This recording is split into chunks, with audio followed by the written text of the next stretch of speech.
नमस्ते साथियों। आज की इस क्लास में हम कक्षा 10 के गणित विषय के प्रश्नावली 6 का अध्ययन करेंगे, जिस प्रश्नावली का नाम है त्रिभुज। इस प्रश्नावली के हम 6.1 पार्ट को पढ़ेंगे। ये पार्ट एनसीईआरटी के नए सिलेबस पर आधारित होगा। नया सिलेबस एनसीईआरटी ने 2023-24 से लागू किया है। 2023-24 में जो सिलेबस आया है वो संशोधित सिलेबस है, नया नहीं है। तो चलिए हम बात करते हैं प्रश्नावली की प्रारंभिक बातों के बारे में। ये प्रश्नावली जो है वो त्रिभुज से संबंधित प्रश्नावली है। त्रिभुज की सर्वांग क्षमताएं और समरूपता से संबंधित प्रश्नावली है। तो सबसे पहले हम इस प्रश्नावली में वो सभी बातें सीखेंगे जो हमें इस प्रश्नावली की आधारभूत बातें होने वाली है। जैसे देखिए, सबसे पहले हम बात करेंगे त्रिभुज की परिभाषा कैसी होती है। तो तीन भुजाओं से बनी बंद ज्यामितीय आकृति त्रिभुज कहलाती है।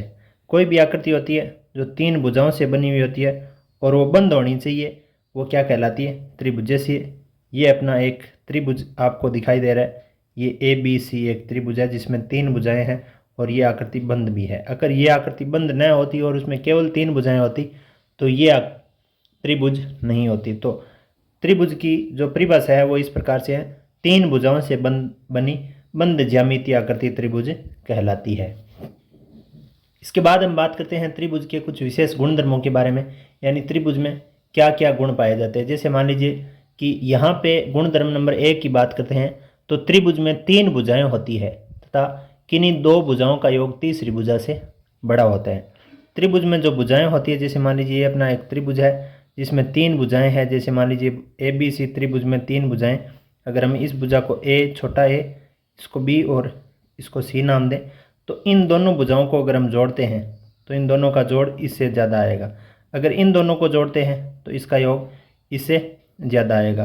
किन्हीं भी दो भुजाओं को जोड़ते हैं तो उनका जो जोड़ आएगा वो तीसरी भुजा से क्या आएगा? बड़ा होता है। इसके बाद गुणधर्म नंबर हम 2 की बात करते हैं। तो गुणधर्म नंबर 2 अपना इस प्रकार से है कि त्रिभुज में तीन अंतःकोण तथा तीन बाह्य कोण बनते हैं, जिनमें तीनों अंतःकोणों का योग 180 डिग्री तथा तीनों बाह्य कोणों का योग 360 डिग्री होता है। यहाँ ध्यान देने वाली बात है कि किसी भी बहुभुज में, चाहे वो बहुभुज जो होता है वो एक भुजा का हो, तीन भुजा का हो या चार भुजा का हो या पांच भुजा का हो, जैसे तीन भुजाओं से कम अगर भुजाओं की संख्या है तो वो बहुभुज बनेगा ही नहीं, क्योंकि वो आकृति बंद नहीं होगी। तो बहुभुज में कम से कम कितनी भुजाएं होनी चाहिए? तीन भुजाएं होनी चाहिए, और अधिकतम कितनी भी भुजाएं हो सकती है। तो बहुभुज का जो बाह्य कोण होते हैं, जैसे मान लीजिए ये अपना त्रिभुज है, इसमें बाह्य कोणों की बात करें तो बाह्य कोण कैसे होगा? इन भुजाओं को हम बाहर की ओर बढ़ाते हैं। इन भुजाओं को, जैसे मान लीजिए इस भुजा को ऐसे आगे बढ़ा दिया तो इस भुजा को ऐसे आगे बढ़ाना पड़ेगा। ठीक इसी प्रकार इस भुजा को भी ऐसे आगे बढ़ाना पड़ेगा। तो जो बाहर की ओर कोण बनते हैं उन कोणों का जो मान होता है वो किसी भी बहुभुज के जो बाह्य कोण होते हैं वो होते हैं 360 डिग्री। 360 डिग्री फिक्स होता है। इसी प्रकार त्रिभुज के भी बाह्य कोणों का योग तो 360 डिग्री होगा, और अंतःकोण यानी अंदर बढ़ने वाले जो कोण होंगे इसमें, ये तीनों कोण कितने डिग्री के होंगे? त्रिभुज में 180 डिग्री के होंगे। ये ध्यान रखना है। और अंतःकोण, किसी भी बहुभुज के लिए अंतःकोणों की अगर हम बात करते हैं तो अंतःकोणों को ज्ञात करने का एक सूत्र है, अंतःकोण के कोणों का योग यानी जोड़ जो होता है वो होता है n-2 गुणा 180 डिग्री। जैसे मान लीजिए त्रिभुज है तो त्रिभुज के लिए n क्या है? भुजाओं की संख्या है। तो त्रिभुज में भुजाएं कितनी होती है? तीन भुजाओं की संख्या। अब देखिए यहाँ n का मान 3 रखने से त्रिभुज में कितना जाएगा? 3-2 इंटू 180 अगर हम करते हैं 180 डिग्री, तो 1 गुणा 180 डिग्री आया तो बराबर 180 डिग्री रहेगा। इसी प्रकार अगर चतुर्भुज में अगर हमें पूछें कि बाह्य कोणों का योग क्या होगा, अंतःकोणों का योग क्या होगा, तो चतुर्भुज में n का मान कितना हो जाएगा? 4। तो हम लिखेंगे 4-2, सूत्र में 2 है, इंटू 180 डिग्री, सूत्र में इतना है, तो ये हो जाएगा 2 गुणा 180 डिग्री। यानी चतुर्भुज के जो अंतःकोणों का योग होता है वो होता है 360 डिग्री। तो इस सूत्र, इन दोनों सूत्रों का हमें ध्यान रखना चाहिए कि बहुभुज के लिए अंतः कोणों का योग इस सूत्र से दिया जाता है और बहुभुज के लिए अंतः बाह्य कोणों का जो मान होता है वो 360 डिग्री फिक्स होता है। ये आपको त्रिभुज आपके सामने दिखाई दे रहा होगा। इस त्रिभुज में अंतः कोण जो होंगे वो तो होंगे 180 डिग्री के और जो बाह्य कोण होंगे वो होंगे 360 डिग्री के। अब नेक्स्ट हम तीसरे गुणधर्म के बारे में बात करते हैं कि भुजाओं और कोणों के आधार पर त्रिभुज को 6 भागों में बांटा जाता है। जैसे भुजाओं के आधार पर हम कितने भागों में बांटेंगे? 3 आधार पर। और कोणों के आधार पर हम कोणों के आधार पर कितने प्रकार के होंगे? 3 प्रकार के। तो यहाँ हम बात करते हैं कि कौन कौन से प्रकार के त्रिभुज हमें दिखाई देते हैं। भुजाओं के आधार पर हम त्रिभुजों के 3 प्रकार पढ़ें तो ये आपको सामने दिखाई दे रहा होगा कि अगर तीनों भुजाएं समान है, किसी भी त्रिभुज की तीनों भुजाएं समान बोल दो या बराबर माप की होती है तो वो होता है समबाहु त्रिभुज। उसको क्या कहेंगे? समबाहु त्रिभुज। अगर किसी भी त्रिभुज में यानी इसमें कोई 2 भुजाएं समान माप की होती है तो उसको हम क्या कहेंगे? समद्विबाहु त्रिभुज। समद्विबाहु त्रिभुज। इसी प्रकार देखिए, तीनों भुजाएं अलग अलग माप की होती है तो उसको हम क्या कहते हैं? विषमबाहु त्रिभुज। विषमबाहु त्रिभुज। तो ये त्रिभुजों का जो प्रकार है वो भुजाओं के आधार पर हमने किया है। अब अगर बात करते हैं कि कोणों के आधार पर भी त्रिभुजों के अलग अलग प्रकार होते हैं। कितने प्रकार होते हैं कोणों के आधार पर? 3 प्रकार के होते हैं। तो देखिए कौन कौन से। यहाँ आपको तीनों सामने दिखाई दे रहा होगा कि न्यून कोण त्रिभुज किसे कहते हैं? न्यून कोण त्रिभुज की बात करें तो इसमें प्रत्येक कोण न्यून कोण होता है। न्यून कोण का मतलब होता है कि जो कोण 90 डिग्री से कम होता है, यानी जो कोण है वो कम है किसे? 90 डिग्री से। तो प्रत्येक कोण यानी तीनों ही कोण, प्रत्येक कोण, तो इसमें कोण 3 ही होते हैं तो प्रत्येक कोण कितने डिग्री के होता है? 90 डिग्री से कम के होते हैं। तो वो कौन सा त्रिभुज होता है? न्यून कोण त्रिभुज। तो ये 1 2 3 के बाद अपना चौथा प्रकार हो गया जिसको हमने डी क्रमांक दिया है। ABCDEF तक हम चलेंगे, क्यों अलग अलग प्रकार में हम इसको बांटेंगे। तो फिर बात करते हैं कि समकोण त्रिभुज क्या होता है। तो इसमें एक कोण समकोण, यानी समकोण मतलब 90 डिग्री के बराबर का होता है। और अधिकोण त्रिभुज में इसमें एक कोण अधिक कोण का होता है। जैसे मान लीजिए कि ये त्रिभुज है अपना, ये त्रिभुज, इस त्रिभुज में तीनों ही कोण कितने डिग्री के हैं? 90 डिग्री से कम है। तो ये कैसा त्रिभुज है? कोणों के आधार पर बात करें तो ये है न्यून कोण त्रिभुज। फिर हम बात करें समकोण त्रिभुज की, तो अगर किसी भी त्रिभुज में, जैसे ये आपको दिखाई दे रहा होगा, इस त्रिभुज में एक कोण ये जो है ये 90 डिग्री का दिखाई दे रहा है तो ये कैसा त्रिभुज है? समकोण। अगर एक कोण 90 डिग्री से ज़्यादा का हमें मिल जाता है यानी अधिक कोण मिल जाता है तो ये कैसा त्रिभुज बन जाता है? अधिकोण त्रिभुज। तो इनको, जैसे हम बात करें कि ये अपना डी का उदाहरण है न्यून कोण का, ये अपना ई जो अपना प्रकार है समकोण वाला, और ये अपना एफ प्रकार का उदाहरण आप इसको मान सकते हो। इसी प्रकार अगर समबाहु त्रिभुज की बात करें तो समबाहु, जैसे ए प्रकार था, ऐसा त्रिभुज में जिसमें तीनों भुजाएं बराबर माप की हो, जैसे ये बराबर माप की है तो ये कैसा होता है? समबाहु। अगर समद्विबाहु की बात करें तो ये 2 भुजाएं बराबर माप की, ये तीसरी भुजा अलग प्रकार की होती है। जैसे ये दोनों बराबर माप की है तो ये अपना कैसा त्रिभुज होगा? समद्विबाहु। विषमबाहु की बात करें तो इसमें तीनों ही भुजाएं अलग अलग माप की होती है, वो कैसा त्रिभुज होता है? विषमबाहु त्रिभुज होता है। यहाँ पे देखिए हमने ABC जो प्रकार पढ़े हैं, तो एक में तो तीनों भुजाएं बराबर, B में 2 भुजाएं बराबर, C में कोई भी भुजा बराबर नहीं, D में तीनों कोण न्यून कोण, E में एक कोण समकोण, F में एक कोण अधिक कोण। इस प्रकार से 6 प्रकार के त्रिभुज हमारे पास है होते हैं। यहाँ आपको त्रिभुज की आकृति दिखाई दे रही है। इस आकृति में यहाँ अंदर बनने वाले कोण अंतः कोण है तथा बाहर बनने वाले कोण यहाँ पे क्या है? ये बाह्य कोण है। बाह्य कोण कैसे बनते हैं? भुजाओं को आगे बढ़ाना है, एक ही दिशा में बढ़ाना है, ये ध्यान रखना है। आगे एक विशेष हम यहाँ पे तथ्यात्मक बात करते हैं। विशेष तथ्यात्मक बात यह है कि समकोण त्रिभुज की भुजाओं का संबंध पाइथागोरस प्रमेय द्वारा स्पष्ट किया जा सकता है। समकोण त्रिभुज की जो भुजाएं होती है उनमें जो भुजाएं होती है उनका अलग अलग नाम होता है। जैसे मान लीजिए जो 90 डिग्री के सामने की भुजा होती है उसको हम कहते हैं समकोण, समकोण के सामने की जो भुजा होती है उसको हम कहते हैं कर्ण। और कर्ण को ऐसा भी कहा जाता है, ऐसा भी हम कह सकते हैं कि सबसे बड़ी भुजा, किसी भी समकोण त्रिभुज की सबसे बड़ी भुजा होती है वो कर्ण होती है। और 90 डिग्री बनाने में जो काम आती है भुजाएं, उसमें एक आधार और एक लंब होता है। तो पाइथागोरस ने एक इनके बीच संबंध बताया था, उसको हम पाइथागोरस प्रमेय के नाम से जानते हैं। वो इस प्रकार से होती है कि कर्ण स्क्वायर बराबर आधार स्क्वायर प्लस लंब स्क्वायर। एक और अपनी एक गणित की शाखा है त्रिकोणमिति शाखा, जैसे साइन कोस टेन कोट वाली अपनी प्रश्नावली होती है, sine cos tan cot sec cosec में हम त्रिकोणमिति के बारे में अध्ययन करते हैं। तो त्रिकोणमिति में किसके बारे में अध्ययन करते हैं हम? समकोण त्रिभुज के बारे में ही अध्ययन किया जाता है। यानी जो पूरी त्रिकोणमिति है वो त्रिकोणमिति समकोण त्रिभुज के इर्द गिर्द ही, यानी समकोण त्रिभुज के बारे में ही अधिकतर बातें हम वहाँ पे करते हैं। इस प्रकार से हमने त्रिभुज के बारे में प्रारंभिक बातों का यहाँ पे जिक्र किया है। अब हम इससे आगे की कुछ बातें और करेंगे। आप क्लास को यहाँ रोक के ये जो अपनी महत्वपूर्ण तथ्यात्मक बातें हैं उसको आप अपनी कॉपी में नोट करिए, लिखिए तथा बार बार इसका रिवाइजन करिए। अध्ययन करेंगे तो आपको याद हो जाएगी।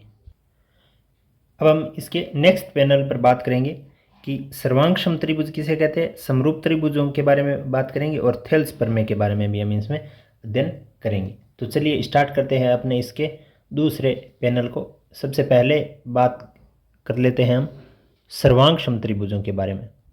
तो सर्वांगसम त्रिभुज किसे कहते हैं?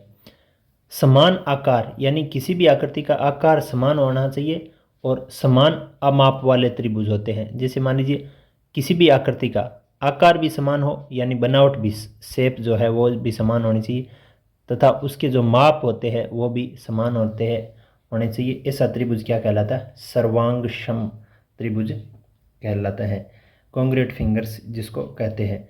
फिर हम बात करते हैं समरूप त्रिभुज। तो समान आकार, उनका आकार तो समान होता है, यानी देखने में तो वे एक जैसे दिखाई देते हैं, परंतु समान अमाप होना आवश्यक नहीं है। जैसे माप जो है उसका समान होना आवश्यक नहीं है। उनकी बनावट एक समान जरूर होती है, लेकिन माप जो है वो बराबर होना आवश्यक नहीं है। जैसे मान लीजिए अपने पास ये त्रिभुज है, अब ऐसा त्रिभुज, इतने माप का त्रिभुज अगर दूसरा हमें प्राप्त हो जाता है तो वो होगा सर्वांगसम। और अगर हमारे पास ये त्रिभुज है, इस सर्वांगसम त्रिभुज को हम इस चिन्ह से दर्शाते हैं। ये बात आप ध्यान में रखना। सर्वांगसम आकृतियों को दर्शाने के लिए जो चिन्ह काम में लिया जाता है वो इस प्रकार से लिया जाता है, और समरूप आकृतियों को जो दर्शाने के लिए जो चिन्ह काम में लिया जाता है वो सिर्फ इस प्रकार से हम लिखते हैं। तो देखिए यहाँ हम बात करते हैं कि ये दोनों त्रिभुज एक ही माप के देखने में भी एक जैसे है, तो ये सर्वांगसम त्रिभुज है। इस त्रिभुज के जैसा का जैसा एक बड़ा त्रिभुज बन जाए, देखने में एक जैसा दिखाई दे, आनुपातिक तौर पर ये ऐसा का ऐसा दिखाई दे रहा है, लेकिन ये इसके माप जो है, संगत भुजाओं का माप जो है वो बराबर नहीं है। जैसे इस भुजा की जितनी ये भुजा नहीं है, लेकिन इन दोनों का अनुपात अब अगर हम निकालेंगे तो वो बराबर हो जाता है। तो वो कैसा होता है? समरूप त्रिभुज होता है। ये स्थिति होती है सर्वांगसम और समरूप त्रिभुजों के बारे में। फिर हम बात करते हैं कि समान त्रिज्या वाले सभी वृत्त, समान भुजा वाले सभी वर्ग और समान भुजा वाले समबाहु त्रिभुज सर्वांगसम होते हैं। यहाँ देखिए लिखा हुआ है कि समान त्रिज्या वाले सभी वृत्त। जैसे मान लीजिए कोई भी वृत्त हम खींचते हैं तो उसमें एक निश्चित त्रिज्या ली जाती है।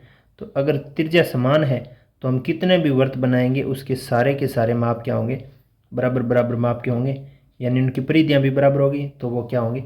आपस में सर्वांगसम ही होंगे, यानी उसके सभी हिस्से क्या होंगे? बराबर होंगे। ठीक है, ये इसके सर्वांगसम, ये इसके सर्वांगसम, ये तीनों आपस में क्या हो जाएंगे? सर्वांगसम हो जाएंगे। फिर लिखा है समान भुजा वाले वर्ग। तो वर्ग क्या होते हैं? चार समान भुजाओं से बना समकोणिक चतुर्भुज वर्ग होता है। अब सभी वर्गों में अगर भुजाएं समान माप की है तो वो वर्ग भी आपस में क्या हो जाएंगे? सर्वांगसम हो जाएंगे, ऐसा लिखा है। फिर एक लिखा है कि समबाहु त्रिभुज कैसा त्रिभुज? समबाहु त्रिभुज की बात करें तो उसमें तीनों भुजाएं बराबर माप की होनी चाहिए। तो बराबर माप की भुजाओं वाले त्रिभुज से आप कितने ही बना दो, उसके माप क्या होंगे? आपस में एक समान होंगे। तो ये आपस में कैसे त्रिभुज कहलाएंगे? सर्वांगसम त्रिभुज कहलाएंगी। ठीक है, अब इसके बाद हम नेक्स्ट बात करते हैं कि सभी सर्वांगसम आकृतियां समरूप होती है, यानी जो सर्वांगसम है यानी सभी के पार्ट और माप समान है, फिगर्स यानी देखने में शेप समान है और उसके माप समान है, तो वो समरूप तो है ही है। यानी कहने का मतलब अगर उसका देखने का जो शेप जो है उसकी बनी है, बनावट जो है वो समान होती है, तो वो तो होते हैं समरूप। और बनावट के साथ साथ उसके माप भी समान होने चाहिए, तो वो होते हैं सर्वांगसम। इसका मतलब सर्वांगसम होने के लिए उसकी बनावट और माप बराबर होने चाहिए, और समरूप होने के लिए उसका माप बराबर नहीं होनी चाहिए, उसकी जो शेप यानी उसकी जो बनावट है, देखने में जो इसकी स्थिति है वो समान होनी चाहिए। तो देखिए, जो समरूप है वो सर्वांगसम है, वो समरूप तो पहले है ही है, समरूप के साथ साथ उसके माप भी दोनों के एक जैसे हैं, तब वो क्या हो जाते हैं, सर्वांगसम हो जाते हैं। यानी ऐसी समरूप आकृतियां जिनके माप समान हो सर्वांगसम कहलाती है। ठीक है, ऐसा भी हम इसको लिख सकते हैं। तो यहाँ देखिए, सभी सर्वांगसम आकृतियां समरूप होती है, परंतु सभी सर्वांगसम समरूप होना आवश्यक नहीं है। यह बात आपको समझ में आ गई होगी, क्योंकि जो सर्वांगसम है वो समरूप तो है ही है, लेकिन जो समरूप है वो समरूप आकृतियां सर्वांगसम होना, यहाँ लिखा है कि सभी समरूप आकृतियां सर्वांगसम होना आवश्यक नहीं है। सभी समरूप आकृतियां क्या होना आवश्यक नहीं है, सर्वांगसम होना आवश्यक नहीं है, ऐसा यहाँ पे हम लिख सकते हैं। इसको आप अपनी कॉपी में नोट करिएगा, लिखिएगा। आगे देखिए, नेक्स्ट हम एक और बात करते हैं। इसके एक पैनल में, एक बॉक्स में ये बात है कि भुजाओं की समान संख्या वाले दो बहुभुज समरूप होते हैं। भुजाओं की समान संख्या वाले दो बहुभुज समरूप होते हैं कब? यदि उनके संगत कोण बराबर होते हैं तथा उनकी संगत भुजाएं एक ही अनुपात में यानी समानुपाती होती है। जैसे मान लीजिए अपने पास कोई ऐसे पंचभुज बना हुआ है, बात करते हैं कि अपने पास कोई अगर पंचभुज बना हुआ होता है, तो इन पंचभुजों में अगर संगत कोण बराबर होते हैं, जैसे मान लीजिए इस ए कोण के संगत कोण एफ, ये एफ है, बी के जैसा कोण ये जी हो, सी के जैसा ये एच हो, डी के जैसा आई हो और ई के जैसा जे हो। संगत कोण तो क्या होने चाहिए? बराबर होने चाहिए। कोण तो क्या होने चाहिए? बराबर। तथा जो संगत भुजाएं हैं, जैसे मान लीजिए कि यहाँ पे ए बी की संगत भुजा कौन सी हो जाएगी? यहाँ पे एफ जी। बी सी की संगत भुजा जी एच और सी डी की संगत भुजा एच आई। तो ये संगत भुजाएं क्या होनी चाहिए? अनुपातिक तौर पर बराबर होनी चाहिए। कैसे? जैसे मान लीजिए कि ए बी में हम यहाँ एफ जी का भाग दें, एफ जी का भाग दें, तो उतना ही अनुपात आना चाहिए, यानी एस सी ही भिन्न बननी चाहिए। जैसे कि बी सी की संगत भुजा में इसकी संगत भुजा क्या है? जी एच का भाग दें। इसी प्रकार सी डी, यहाँ पे ये जो सी डी भुजा है, इस सी डी भुजा में हम किसका भाग दें? यहाँ एच आई भुजा का भाग दें। तो ये अनुपातिक तौर पर बराबर होनी चाहिए। तो ये अगर ऐसी स्थिति होती है तो ये आकृतियाँ सर्वांगसम नहीं समरूप हो जाएगी। ठीक है, अगर भुजाएं संगत भुजाएं समानुपाती न होकर अगर बराबर हो तो वो क्या हो जाती है? सर्वांगसम हो जाती है। नेक्स्ट हम बात करते हैं, अतः इस बात के आधार पर हम कर सकते हैं, ऐसा बता सकते हैं कि दो त्रिभुज समरूप होते हैं किस स्थिति में? यदि उनके संगत कोण बराबर हो तथा उनकी संगत भुजाएं एक ही अनुपात में होती है, अर्थात समानुपाती होती है, तो वो दोनों त्रिभुज क्या होंगे? सर्वांगसम नहीं, दोनों त्रिभुज कैसे होंगे? समरूप त्रिभुज होंगे। कब? जब उनके संगत कोण तो बराबर हो तथा उनकी संगत भुजाएं एक ही अनुपात में अर्थात समानुपाती होती है, तो वो त्रिभुज कैसे होंगे? समरूप त्रिभुज कहलाएंगे। ठीक है, अब देखिए थेल्स प्रमेय के बारे में हम बात करेंगे। आजकल जो हम थेल्स प्रमेय पढ़ते हैं उसको पहले आधारभूत समानुपातिकता प्रमेय कहा जाता था, बेसिक प्रोपोर्शनैलिटी थ्योरम्स कहा जाता था। थेल्स महोदय जी ने ऐसा बताया था कि दो समकोणिक त्रिभुज में उसकी संगत भुजाओं के अनुपात सदैव समान होता है। यानी दो समकोणिक त्रिभुज, यहाँ ध्यान दीजिए कि ऐसे त्रिभुज जिसमें ऐसे दो त्रिभुज जिसमें सभी कोण समान हो, जैसे ये त्रिभुज मान लीजिए और अपना ये त्रिभुज मान लीजिए, आपको दिखाई दे रहा होगा ये दोनों त्रिभुज अगर हम मानते हैं तो यहाँ इस प्रकार का अगर त्रिभुज है तो ये कोण तो आपस में बराबर है, इस कोण के समान ये कोण हो जाएगा, इस कोण के समान ये कोण और इस कोण के समान ये कोण। अगर ऐसी स्थिति है कि ABC त्रिभुज में जो बनने वाले कोण है वो PQR त्रिभुज में बनने वाले कोण के समान है, तो समकोणिक त्रिभुज में जो संगत भुजाओं का अनुपात सदैव क्या रहता है, समान रहता है। संगत भुजाएं जैसे अभी अभी हमने बात की कि AB का अनुपात किसके साथ निकालें, PQ के साथ निकालें, यानी AB बटा PQ करें, ठीक है। इसी प्रकार अगर BC का QR के साथ निकालें, BC बटा QR करें तो वो क्या हो जाएंगे, बराबर हो जाएंगे। इनका जो अनुपात आएगा वो क्या आ जाएगा, बराबर आ जाएगा, ठीक है। ऐसा किसने बताया था, थेल्स महोदय जी ने बताया था। तो इनकी इस बात को एक प्रमेय के तौर पे हम पढ़ते हैं, जिसको आजकल हम थेल्स प्रमेय कहते हैं, जबकि प्रारंभ में इस प्रमेय का नाम आधारभूत समानुपातिकता प्रमेय था। और इसका जो पैटर्न था या जो इसकी थ्योरी थी या बताने का जो तरीका था वो इस प्रकार से था कि दो समकोणिक त्रिभुज में उसकी संगत भुजाओं का अनुपात सदैव समान होता है। यानी ऐसे दो त्रिभुज जिसमें कोण समान है तो उनकी संगत भुजाओं का अनुपात सदैव क्या रहेगा, समान रहेगा। अनुपात सदैव समान रहेगा, ठीक है, अनुपात समान रहेगा, भुजाएं समान नहीं रहेगी, भुजाओं का अनुपात समान रहेगा। तो यहाँ से इस पैनल पे हमने जो बातें पढ़ी है वो भी आपके लिए महत्वपूर्ण है। इसको भी आप क्लास को यहाँ रोक के अपने कॉपी में लिखिए, नोट करिए, तथा हम नेक्स्ट पैनल पर बात करेंगे। इसको लिख के रखें तथा बार बार इसका रिवाइजन ज़रूर कीजिए। चलिए हम बात करेंगे इस नए पैनल पर प्रमेयों के बारे में बात करेंगे, यानी अपनी जो थ्योरम्स इस प्रश्नावली में काम आएगी उसके बारे में हम पहले ही अध्ययन कर लेते ताकि हमें आगे इनको दोबारा से नए सिरे से देखने की आवश्यकता न पड़े। आगे की जो अपनी बिंदुवत प्रश्नावलियाँ होगी, जैसे अपनी ये 6.1 प्रश्नावली है, 6.2 और 6.3 प्रश्नावलियों तक जो थ्योरम्स अपनी इस प्रश्नावली में काम आएगी उनके बारे में हम इस पैनल पर बात करने वाले हैं। देखिए हमने अभी अभी बात की थेल्स प्रमेय के बारे में, जिसको आधारभूत समानुपातिकता प्रमेय भी हमने पढ़ा था। उसी प्रमेय को यहाँ पे इस प्रश्नावली में हम 6.1 प्रमेय के आधार पर पढ़ेंगे। देखिए 6.1 प्रमेय क्या दी गई है, यदि किसी त्रिभुज की एक भुजा के समांतर अन्य दो भुजाओं को भिन्न भिन्न बिंदुओं पर प्रतिच्छेदित करने के लिए एक रेखा खींची जाए तो अन्य दो भुजाएं एक ही अनुपात में विभाजित हो जाती हैं।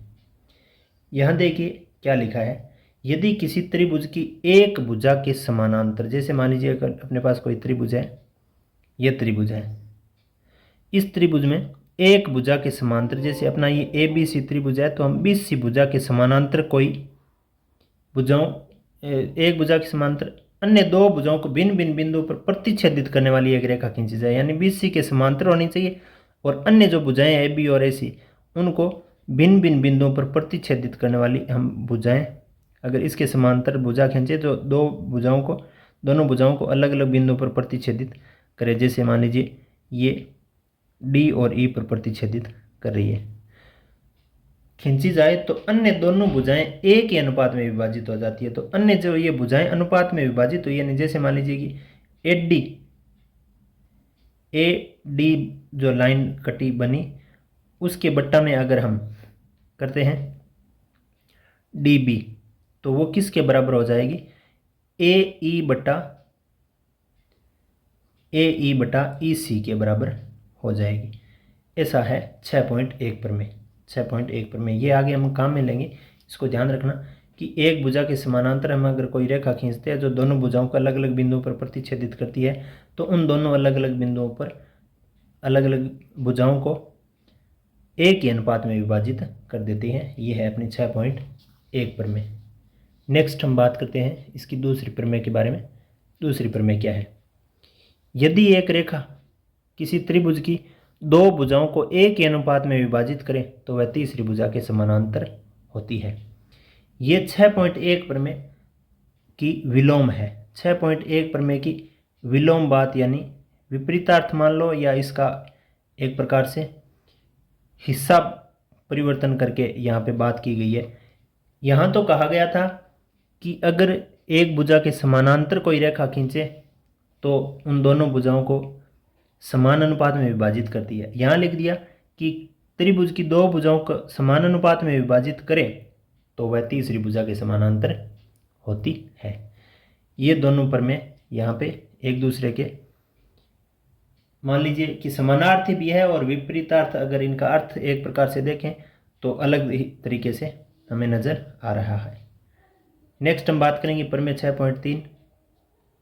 यदि दो त्रिभुजों में संगत कोण बराबर हो तो उनकी संगत भुजाएं एक ही अनुपात में होती है, इसलिए ये त्रिभुज समरूप होते हैं।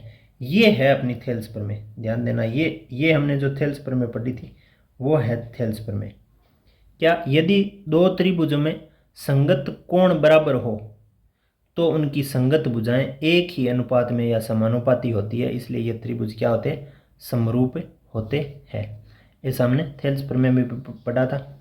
नेक्स्ट हम बात कर लेते हैं इसकी अगली प्रमेय 6.4 प्रमेय। यदि दो त्रिभुजों में एक त्रिभुज की भुजाएं दूसरे त्रिभुज की भुजाओं के समानुपाती यानी एक ही अनुपात में हो तो उनके संगत कोण बराबर होते हैं, इसलिए ये दोनों त्रिभुज समरूप होते हैं। यानी इन दोनों को अगर देखें तो एक दूसरे के विपरीत रूप में लिखी गई है, यानी इसका हिस्सा परिवर्तन करके लिखा गया है। इसमें तो ऐसा लिखा गया है कि दो त्रिभुजों में अगर कोण बराबर है तो संगत भुजाएं समानुपाती होगी। इसमें लिखा गया है कि दोनों त्रिभुजों में अगर संगत भुजाएं समानुपात यानी एक अनुपात में है तो उनके कोण बराबर होंगे। ठीक है, इन दोनों बातों को एक दूसरे के विपरीत रूप में लिखा गया है। ये जिस प्रकार से ये बातें एक दूसरे को घुमाकर लिखी गई थी, रिवर्स रूप में लिखी गई थी, उसी प्रकार इन दोनों को एक दूसरे के रिवर्स में लिखा गया है। नेक्स्ट हम बात करेंगे 6.5 प्रमेय।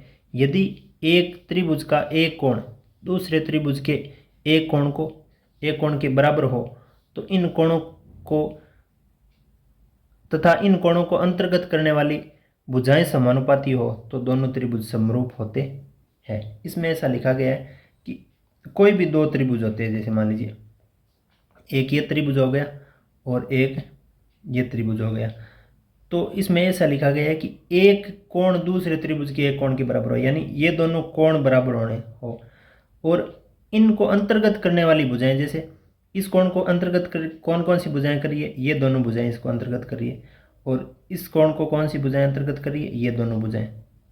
तो अंतर्गत भुजाएं क्या हो? समानुपाती हो।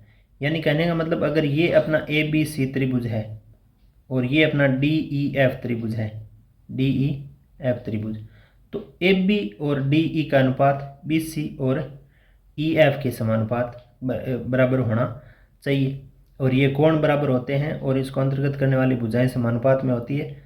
तो इस स्थिति में ये त्रिभुज क्या होंगे? समरूप त्रिभुज होंगे, समरूप त्रिभुज होंगे। और इसको आप एंगल साइड एंगल साइड समरूपता इसको कहेंगे, साइड एंगल साइड समरूपता कहेंगे। अब देखिए यहाँ एक विशेष जो प्रमेय नंबर हमें नहीं दिख रहा है, लेकिन इस प्रश्नावली में एक प्रमेय ही है जो महत्वपूर्ण तथ्य के तौर पर हम इसको कह सकते हैं कि यदि दो त्रिभुज में एक त्रिभुज के दो कोण क्रमशः दूसरे त्रिभुज के दो कोण के बराबर हो तो ये दोनों त्रिभुज क्या होंगे? सर्वांगसम होंगे, और इसको हम एंगल सर्वांग क्षमता कहते हैं। ये भी एक प्रकार से हमारे काम आएगी जब हम प्रश्नों को हल करेंगे। तब ध्यान देना, ये अपनी जो बातें हैं वो प्रश्नावली की सभी बिंदुवत प्रश्नावलियों को हल करते टाइम हमें काम में लेनी होगी। जैसे 6.1 का अध्ययन हमने अभी तक 6.1 प्रश्नावली का अध्ययन नहीं किया, 6.1, 6.2, 6.3, 6.3 तक के प्रश्नों को हल करने के लिए इन सभी थ्योरम्स का हमें उपयोग लेना पड़ेगा। इसलिए आप इन थ्योरम्स को अपनी कॉपी में लिख लीजिए, नोट कर लीजिए तथा इनको बार बार पढ़ के याद कर लीजिए। ये थ्योरम्स प्रश्नों को हल करने में बहुत उपयोगी साबित होने वाली है। नेक्स्ट पैनल पर हम प्रश्नावली की बात करेंगे जो 6.1 के प्रश्नों से संबंधित है। इस पैनल पर हम प्रश्नावली 6.1 के बारे में अध्ययन करेंगे। देखिए, प्रश्नावली 6.1 में प्रश्नों को किस प्रकार से दिया गया है। पहला प्रश्न है, कोष्टक में दिए गए शब्दों में से सही शब्दों का प्रयोग करते हुए रिक्त स्थानों को भरिए। यहाँ पे प्रश्न दिया गया है कि कोष्टक में जो शब्द दिए गए हैं उन शब्दों में से सही शब्द को रिक्त स्थान में भरना है। जैसे यहाँ पहला क्वेश्चन है कि सभी वृत्त क्या होते हैं, सर्वांगसम होते हैं या समरूप होते हैं। सारे ही जो वृत्त होते हैं वो सर्वांगसम होने जरूरी नहीं है, सर्वांगसम होने आवश्यक नहीं है, बल्कि ये क्या होते हैं, समरूप जरूर होते हैं। यानी देखने में इनकी जो शेप, जो फिगर बनावट है वो एक जैसी जरूर होती है, लेकिन सर्वांगसम कब होंगे, जब इनकी त्रिज्याएं अगर बराबर होगी तो वो सर्वांगसम हो सकते हैं। लेकिन यहाँ पे त्रिज्याओं से संबंधित कुछ बातें नहीं दी गई है। इसका मतलब जो सारे वृत्त है वो कैसे होते हैं, समरूप होते हैं। तो हम यहाँ पे इसके कोष्टक में इसके जो रिक्त स्थान में हम उत्तर लिखेंगे वो लिखेंगे कि सभी वृत्त समरूप होते हैं। सभी वृत्त क्या होते हैं, समरूप होते हैं। इस प्रश्न को आप समझ गए होंगे कि समरूप क्यों होते हैं, क्योंकि देखने में उसकी बनावट समान है। सभी वर्ग क्या होते हैं, समरूप ही होते हैं। सभी वर्ग क्या होते हैं, समरूप होते हैं। सर्वांगसम कब होंगे, जब उनकी भुजाएं अगर समान हो जाती है तो वो सर्वांगसम हो सकते हैं, अन्यथा ये समरूप ही होंगे। नेक्स्ट इसका तीसरा प्रश्न है कि सभी त्रिभुज समरूप होते हैं। कौन से त्रिभुज, सभी समबाहु त्रिभुज जो होते हैं ना, जिसकी तीनों भुजाएं बराबर हों, तो वो त्रिभुज क्या होते हैं, समरूप होते हैं। तो यहाँ हम समबाहु नाम लिखेंगे कि सभी समबाहु त्रिभुज क्या होते हैं, समरूप होते हैं। चौथे प्रश्न की बात करें, इस पहले प्रश्न के चौथे बिंदु प्रश्न की, तो इसमें से लिखा गया कि भुजाओं की समान संख्या वाले दो बहुभुज समरूप होते हैं यदि उनके संगत कोण क्या हो, संगत कोण तो होने चाहिए बराबर, और उनकी संगत भुजाएं क्या होनी चाहिए, समानुपाती होनी चाहिए। तो यहाँ पे पहले कोष्टक में तो आ जाएगा बराबर और दूसरे कोष्टक में आ जाएगा समानुपाती। तो हम यहाँ पे लिख देंगे कि भुजाओं की समान संख्या वाले बहुभुज समरूप होते हैं यदि उनके संगत कोण क्या हो, बराबर। संगत कोण क्या होने चाहिए, बराबर हो, तथा संगत भुजाएं समानुपाती हो। तो ऐसे बहुभुज क्या हो जाएंगे, समरूप बहुभुज हो जाएंगे। ठीक है। नेक्स्ट हम बात करते हैं इसके दूसरे क्वेश्चन की। निम्नलिखित युग्मों के दो भिन्न भिन्न उदाहरण दीजिए। यहाँ पे दो प्रश्न दिया गया है। जैसे समरूप आकृतियाँ, तो समरूप आकृतियाँ क्या होती है, समरूप आकृतियाँ यहाँ पे हमने पढ़ाई है। समरूप आकृतियाँ कौन कौन सी होती है। समरूप आकृतियों की बात करें तो समरूप आकृतियों में हम लिख सकते हैं कि सभी वर्ग क्या होते हैं, समरूप होते हैं। दूसरी अगर हम बात करें तो सभी वृत्त जो होते हैं वो भी एक दूसरे के क्या होते हैं, समरूप होते हैं। यहाँ पे इस प्रश्नों में मैंने पढ़ाई है कि ऐसी आकृतियाँ जो देखने में एक समान हो वो क्या होती है, समरूप होती है। तो इनका उत्तर हो जाएगा सभी वर्ग समरूप होते हैं और सभी वृत्त क्या होते हैं, समरूप होते हैं। ऐसी आकृतियाँ जो समरूप नहीं है इसके तो अनंत उदाहरण हो सकते हैं। जैसे मान लीजिए हम ऐसा लिख दें कि एक नंबर ऐसा जोड़ा बना दें कि वृत्त व वर्ग समरूप नहीं है। वृत्त व वर्ग की बात करें तो वो समरूप बिल्कुल देखने में बनावट में समरूप है ही नहीं। अगर हम त्रिभुज की बात करें, एक त्रिभुज किसी भी वृत्त के समरूप नहीं होता है। तो यहाँ पे दो स्थितियाँ, ऐसी स्थितियाँ बतानी है जो देखने में एक जैसी आकृतियाँ नहीं है। तो यहाँ पे बहुत सारे उत्तर हो सकते हैं। इसका उत्तरमाला में भी कोई प्रश्न नहीं दिया गया है, तो क्या इसका उत्तर दें हम। जो भी आकृतियाँ लिखना चाहें वो यहाँ पे लिख सकते हैं जो एक जैसे देखने में नहीं होनी चाहिए। तो वृत्त और वर्ग एक जैसे नहीं होते, त्रिभुज व वृत्त भी एक जैसे नहीं होते। यहाँ पे त्रिभुज और चतुर्भुज भी हम लिख सकते थे। यानी ऐसी आकृतियों का हमें जोड़ा लिखना है जो देखने में एक जैसा नहीं है। नेक्स्ट बताइए कि निम्नलिखित चतुर्भुज समरूप है या नहीं है, समरूप है या नहीं है। तो हमें इस प्रश्न में दो आकृतियाँ इस प्रकार से दी हुई है, जिसमें देखिए ये जो पी क्यू आर एस आकृति है इसमें सभी भुजाएं 1.5 1.5 1.5 1.5 सेंटीमीटर की है। ए बी सी डी जो चतुर्भुज है उसमें भी 3-3 सेंटीमीटर की चारों भुजाएं दी गई है, लेकिन कोण समान नहीं है। तो हम इसका क्या लिखेंगे? दी गई आकृतियां समरूप नहीं है। दी गई आकृतियां समरूप नहीं है।